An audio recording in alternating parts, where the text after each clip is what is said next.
Hello, welcome back to our channel, where we talk about fitness facts. Today we will talk about fat burners. You've seen them everywhere, right? These fat burner supplements that promise to melt away the pounds? It's a massive, multi-billion-dollar industry.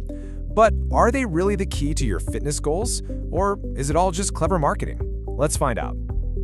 I want to start with a quote that really just cuts through all the noise. And it's this: fat burners don't burn fat, you do. This single idea, this one sentence, is really the core of what we're going to break down today. So, okay, if they aren't some kind of magic pill, then what exactly are you buying? I mean, when you pick up that bottle, what's really inside, and what is it actually doing to your body? Let's dig in. All right, first things first, we have to talk about the magic pill myth. You know the one, the promise that you can just pop a capsule and watch the fat disappear. No effort required. But is that really possible? This right here is the heart of the issue. On one hand, you've got the myth, this idea of a supplement that literally melts away fat. And then you have the reality, a supplement that gives you a slight temporary boost. That massive gap between the marketing and the science, that's what we're exploring. So if it's not magic, what are we really looking at here? Let's, pop the hood and take a look at the actual ingredients in most of these so-called fat burners. You might be surprised by how familiar they are. And here they are, the usual suspects. You've got caffeine, green tea extract, yohimbine, and capsaicin, which is basically the spicy stuff in chili peppers.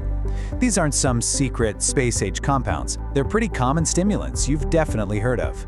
And that's the key word here, stimulants. Now, what do? Well, they can give your metabolism a tiny nudge or maybe make you feel a little less hungry for a short time, but, and this is so important, they do not directly target and burn fat cells.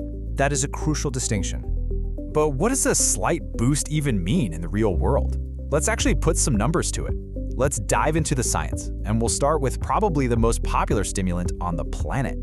Yep, let's talk about caffeine. It's in your morning coffee, it's in your tea, and it's almost always the main ingredient in these fat burners. It's the perfect example to help us understand what's really going on here. Okay, so here's what the science says. A typical dose of caffeine can boost your metabolic rate. That's how fast your body burns calories, by about 3 to 4%. Now that is a real measurable effect, but what does it actually do for you? A 3 to 4% boost? It sounds kind of good on paper, right? But let's translate that into your actual day-to-day life. Let's do the math and see what that really looks like. So let's imagine you burn about 2,000 calories just going about your day, a pretty standard number. You take a fat burner with caffeine, and let's say you get that full 4% boost. So how many extra calories are we actually talking about here? The grand total comes out to about 60 to 80 extra calories burned in a whole day. That's it. I mean, it's not nothing, but it's a pretty far cry from the fat-melting miracle that the ads promise, isn't it? And here's the real kicker. That 60 to 80 calorie boost, that's basically the same as just skipping a single biscuit. That's the fat-burning power you're paying for. Wow, that really puts it all into perspective, doesn't it? So, if the fancy pills are only giving you a biscuit's worth of a boost, what's the real secret? What actually burns fat? All right, let's get to the real heart of it in this last section. Look, here's the bottom line. What fat burners really give you is a temporary boost of energy. It might help you feel more motivated to get to the gym, but what actually burns fat? It's your consistent diet and your hard work exercising. The pill doesn't do the work, you do.